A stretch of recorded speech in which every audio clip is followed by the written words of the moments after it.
Hello, good afternoon, everyone. My name is Alfred. I'm the Director of Marketing Operations here at Magaya, and thank you for joining us during our webinar this afternoon titled ACAS Updates, How Typing Fixes Evolving and How You Can Go Ahead and Stay Compliant. I'm actually joined here by the incredible Stephen Johnson. Stephen is our Senior Account Executive for Customs Compliance, and I know that he is rip-raring and roaring to go on this webinar. So, Stephen, go ahead and say hi to all of our attendees. Thank you, Alfred. Hello, everyone. Nice to be here. Happy Thursday to you all. Happy Thursday it is. I know that you have some really exciting stuff to go ahead and share with us, Stephen. Can we say that it's going to be the best webinar that we've done so far? I hope so. I'll try to make it interactive, get engagement, try to maintain engagement, and more importantly, provide information while being brief and light, but educational. Oh, we love that's a perfect mix. And speaking of engagement, there's a interesting twist that we've done for this presentation. Is that not true, Stephen? Well, I'll go ahead and I'll spoil the surprise for everyone. So we really want to go ahead and have you guys engage with Stephen's presentation this afternoon. So we're not above bribing you. And what does that mean? Well, if you interact and participate with the cool questions that we have lined up, we're actually going to be sending you over some prizes. Now, it's contingent on you just participating with what's on the screen, and the marketing budget has really been thrown out the window for these surprises. So go ahead and engage, have some fun, and we're going to get this webinar rocking and rolling. As a matter of fact, no, there is one more thing that I have to go ahead and talk about. I want to give you a quick tour of this beautiful console that you have in front of you. So as we go through them, first up from left to right, you have your media player. We're going to be living here during the duration of the webinar. Our slides so you can follow along, related content, and that's going to contain everything from helpful links to guides to collateral to copy of today's slides. So you can take that as a prize as well. Q&A, this is going to be super important during the later portion of our presentation because we want you to ask those questions. Under presenters, you're going to go ahead and see our bios and our beautiful headshots. And then after that, poll questions. And lastly, there is a get a demo button, which is very, very good because that way Stephen can go ahead and immediately reach out to you. What's fun about this module is that you can go ahead and make them larger, smaller, minimize them, remix them however you want to, go ahead and get comfortable. We're going to be here for a while. And with that being said, I think that leads us right to our first question, Stephen. Is this not the case? Oh, there you go. I think you're right. So again, the point of today is to engage not only our customers, but some of you on here may be prospects looking at a new AMS AVI provider. But we really want to promote customer and prospect engagement. Try to get involved and help answer some of the questions, see what our community knows, what they don't know, how we can help, and have these mini educational webinar sessions on simply to help educate, as intended, for everyone involved in the trade community or anyone that would like to participate. So ACAS. What does ACAS stand for? Does anyone know? It's been up here for a little bit. You can type your answer in there. Alfred's from Florida. It is not alligator crossing. My response was going to be alligator crossing all sure. Yes, that's exactly what it stands for. So CC, thank you so much. You gave us the first answer, but you can type it into the question. She did. She nailed it. Great job. We'll go ahead and move to the next slide. And that's exactly what it stands for. So well done, CC.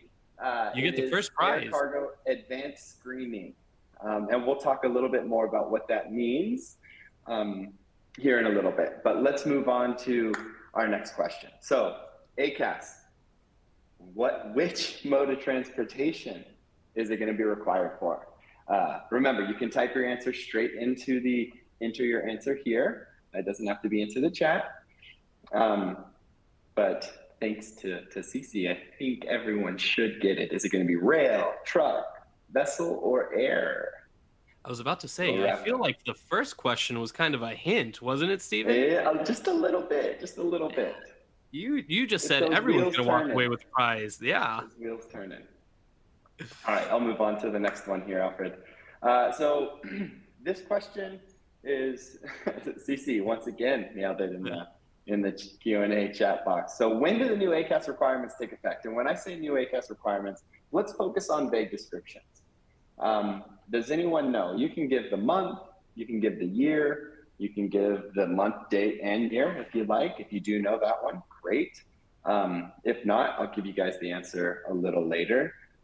Again, Cece, let's put it into the enter your answer here section. Although I love the enthusiasm, I love the engagement there.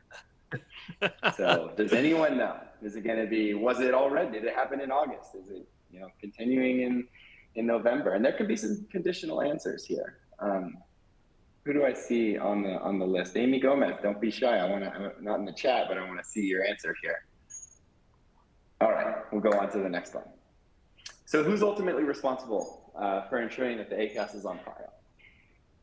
This is a tougher one. I've had this question come up a couple different times. Feel free to put your answer again into the enter your answer here section. But Alfred, it's funny. I've had this come up a few different times, and before I could respond, as I was responding, they had copied in a CBP rep who basically printed the reg right there in the email response. So I was like, hey, I was right. Yeah, there you go. And although there's different roles with the filing, there is one that's ultimately responsible. Is it the freight forwarder? Is it the broker? Is it the CFS? Is it the airline? That's what we're looking for here. Whenever you get validation from a CBP officer or CBP rep, it's always a good day. Am I right, Stephen? It is, because most of the time they'll deflect and tell you to refer to the CFR. There you go. Yeah. All right, let's move on. And I think this is the last one. There might be one more, but when must the ACAS be submitted? So, I don't even know if CBP has a definitive answer for it, but there is a strongly encouraged when it is required to be submitted before what? Is that before the arrival? Is it before it leaves the foreign port? What do you guys think here? I'm always a fan of the expression strongly encouraged. Only because I remember growing up, my mother used to use that a lot it's strongly encouraged that you clean your bedroom. So I definitely don't want to test and see what the alternative is if I don't go down the strongly encouraged road. Right. Right. I can relate, my friend. Okay. All right. So CC gave us the answer anyway. Great job, CC. Nailed it. 10 out of 10. CC's on fire.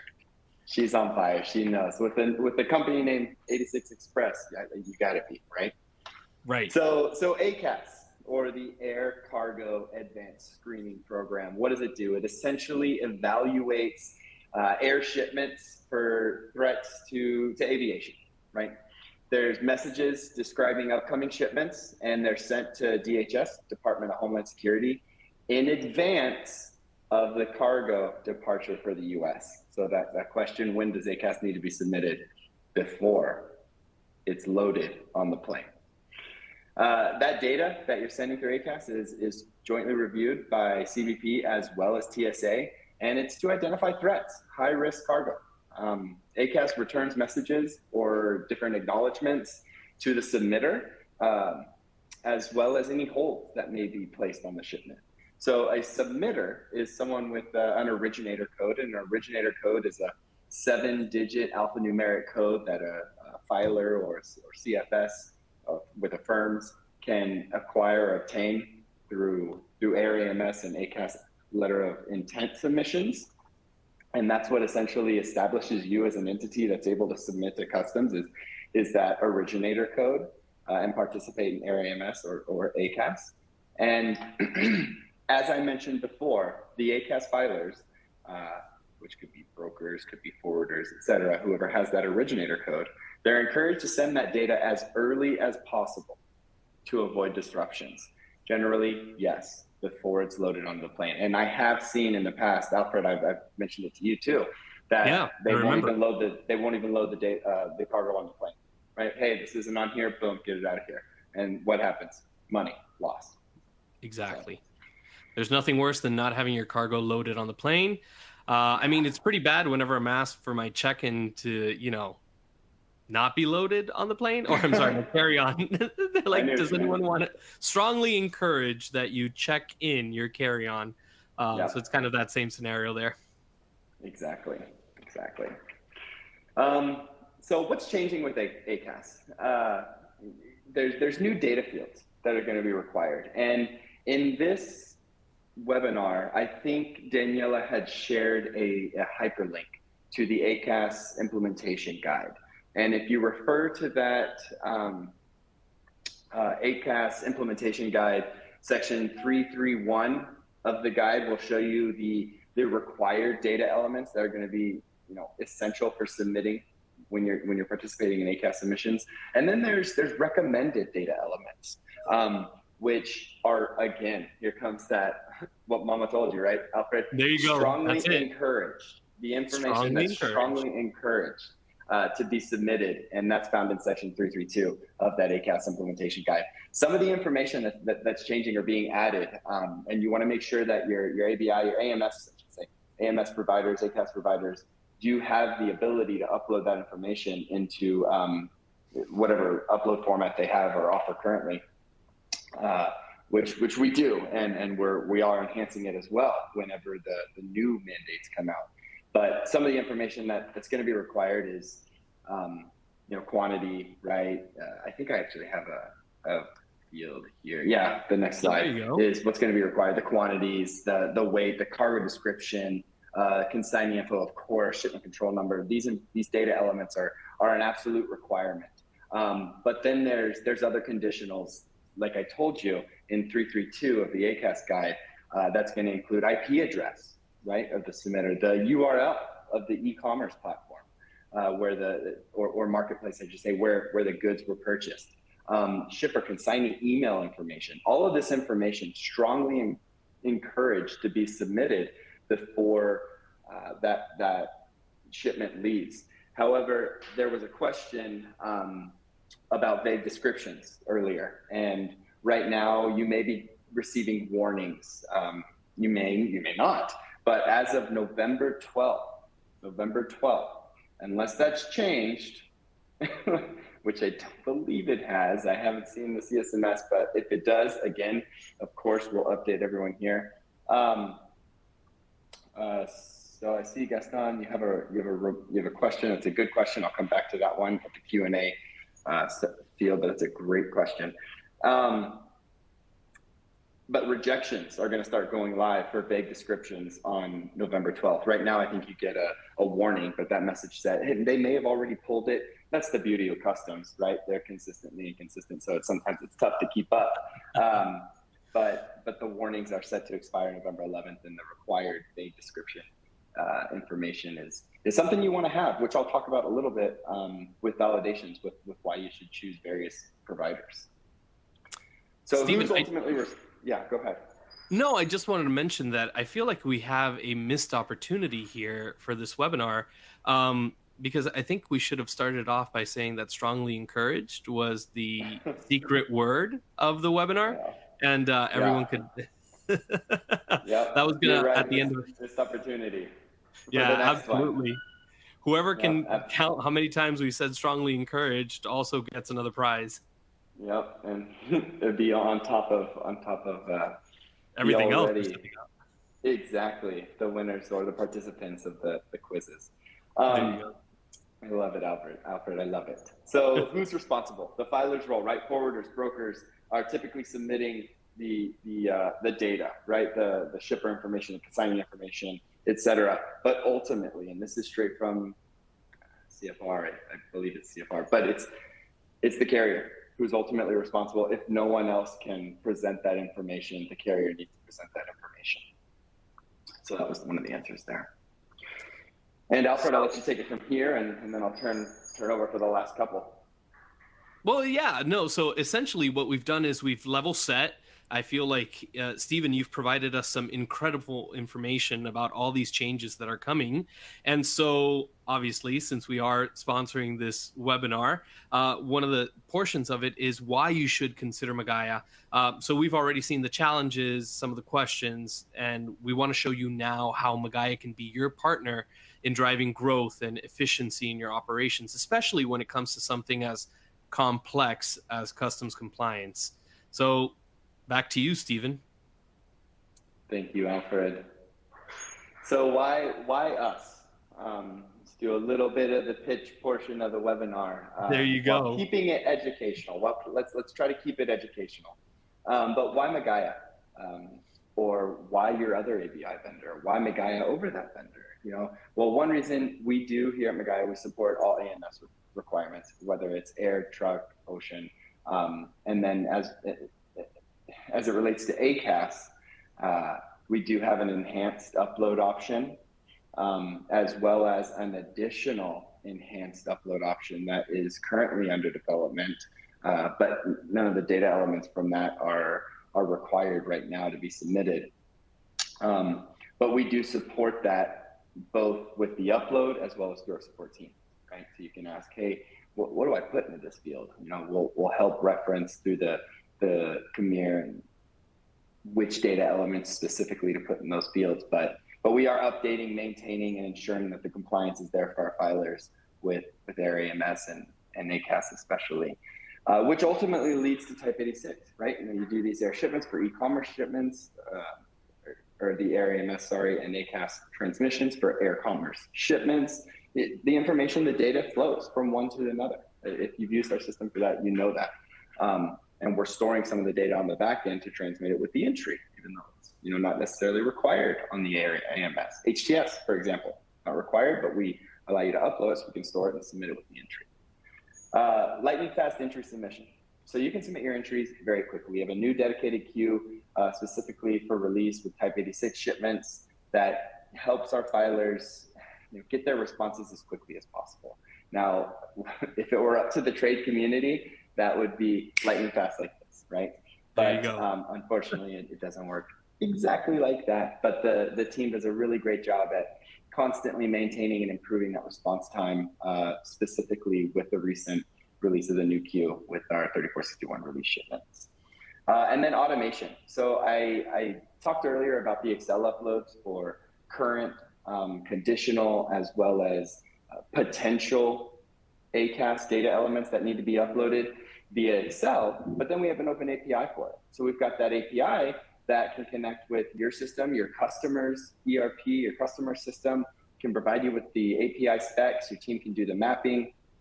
And then once we have everything tested, configured, the accounts up and running like you should, we're receiving the data, you're just logging into the system to check status and submit your shipments and check statuses. You're eliminating a lot of the redundancies in the data upload by leveraging the API technology that's available and can help assist with these types of shipments. So if you're not using us for AMS, ACAS, or entry, make sure that your current vendors have that information. If they don't, give us a call. And even if they do, and you have a question and they're unwilling to help, give us a call. My approach has always been consultative and educational, and I think that's what's led to me being, I consider myself a successful professional. I would agree. Yeah, absolutely. I don't know, being a dad, I'm a little crazy, but here in the but not when it comes to customs compliance. I'm okay. Yeah. And I mean, but I think that's it for this one. Yeah. Yeah, I was just going to mention, Stephen, which is fantastic. I think this is where the genesis of this webinar came. This is like the one webinar in Magaya's sole history where we've had someone reached out and said, hey, I'd like to do this kind of consultative approach. Let's go ahead and let's do it. So this was all you. If you guys do have questions, Stephen is the man when it comes to customs compliance. And speaking of questions, we're actually now officially into the Q&A portion. We have a couple. Oh, sorry, no. Alfred. I think Hop, skip, and a jump away. You got too excited there, Stephen. I mean, I strongly encourage that you go back to the Q&A slide, please. I did. Is it not? Yeah, no, it's perfect. Yeah, it's there. So the first question that we have is, what are the penalties or consequences if a shipment does not comply with the new ACAS data requirements? That's a pretty good one. Yeah. So, obviously holds, right? You can get the shipment could be subject to hold. The goods may not be loaded on the airline. I've seen goods turned away. I've had customers come to me and say, hey, we couldn't even load the shipment. So can you help me remove this from the dashboard, whatever? Yeah. So the goods won't even make it over. Fines, right? If they do get on the plane, make it over here, and then the release is late or whatever it is, right? Could hold up releases. But those types of things are absolutely going to be affecting inaccurate or untimely ACAS or AMS submissions. I see another one here, Section 321 going away and only Type 86 will remain. That's a really good question. I don't have the answer to that off the top of my head. I'll check at my next regulatory meeting that I attend, but my thoughts are yes. And there's someone here on the call that I've talked with, a colleague, friend, really good friend of mine as well. And her and I have had several conversations about, hey, what are they going to do with Section 321? Like right now for trucking manifest, you can clear those shipments off the manifest if there's no PGAs associated with it. Right. And then we always joke and end our conversation, for now, right? For now that'll happen. So Gaston, could be that it goes away and Type 86 will be the entry clearance. We've got a new party in office, so we'll see how those changes affect this as well. But I again, we'll continue to monitor, and as soon as these updates are provided, you usually should get them in our updates in the system, or something with the marketing team posted on the website as a blog or an article to maintain the information available, to make the information available. Yeah, absolutely. We do have another question, and we're strongly encouraging, if you have questions, now is the time to ask them. Go ahead and pop them in when you take a look at the console, the one that says Q&A. But we do have a second question here, Stephen, which is, how should companies handle discrepancies in data by different parties in the supply chain under the new ACAS guidelines? Yeah, so there's got to be some sort of SOP internally that you guys have in place, right? There's got to be checks and balances that you have, and relationships and accountability that you hold yourself with the partners that you do business with, right? Yes, absolutely. Now, there are validations in our system, at least, right, that do prompt users when certain data is missing or invalid. For example, HTS codes that are invalid. Okay. There's prompts for that in our system. Vague descriptions. There's bulk replacement and vague description warnings that prompt whenever, for example, if you have toys, and it should be plastic, toy, bobblehead, baseball figurine. You can basically bulk replace everything that had toy with that new description that you typed in. So those are some of the ways that our system can help with that. That's super efficient. And so we have another question here, and I think it kind of segues perfectly for what you were just saying right now. It says, overseas, they sometimes provide fake consignee names, like, for example, Hello Kitty. That is a fantastic fake name. I will use it this weekend. I promise you, CC. Can Magaya send an alert to us when we try to submit the ACAS or the inbound? So currently, no. Currently, that's not going to be a functionality that's going to be in place. But what I will say is there's a really great compliance initiative that our CTO on the compliance side is working to implement. Should be done soon, hoping this month, if not by the end of the year. And that is a topic of discussion. Absolutely. So they're saying, hey, how can we validate this information? But one thing for us as a vendor is, hello, what if someone's name really is hello? Now, granted, most of the time it's not going to be the case. Right. But we're looking at different AI features that'll help our system debug that information and bring it to light to help ensure compliance for the filers, definitely. So not currently CC, but it is absolutely a part of the initiative. Great question. Yeah, absolutely. And so, with that being said, we wanted to go ahead and say thank you, everyone, that came out this afternoon to our presentation. As you can see on your screen right now, you have our website, you have our email address, you also have the phone number where you can contact us. We're also going to be following up with everyone that participated, like we said. CC, keep an eye out for your email. We're going to make yours extra sweet just because of that participation, but everyone that did participate with the questions, we're going to send out something really nice on behalf of Stephen and Magaya.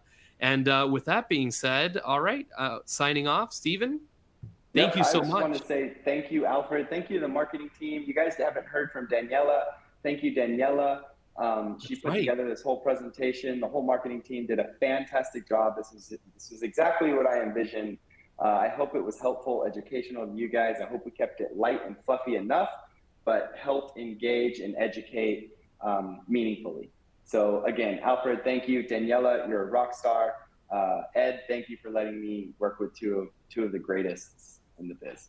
Oh, we paid you to say that, but I appreciate it nonetheless. All right. All right. Bye, everyone. Goodbye.